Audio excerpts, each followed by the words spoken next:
How to turn on safe mode on Android. This tutorial shows you how to boot your device into safe mode to troubleshoot app-related issues. First, press and hold the power button until the power menu appears on your screen.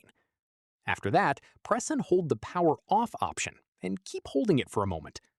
From there, a pop-up will appear asking if you want to reboot into safe mode. Go ahead and tap OK to confirm. At this point, your device will restart automatically and boot into safe mode. In the next step, once the device is back on, you'll notice the words Safe Mode written at the bottom left corner of the screen, confirming that it's active. Following this, in Safe Mode, all third-party apps you've installed will be temporarily disabled, so you can figure out if any of them are causing issues on your device. Once done, use your device normally and check if the problem you were experiencing is gone. If it is, then one of your installed apps is likely the cause. Finally, to turn Safe Mode off, simply press and hold the power button and tap Restart to reboot your device back to normal mode. And that's it!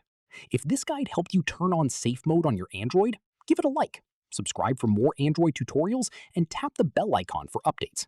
See you in the next one!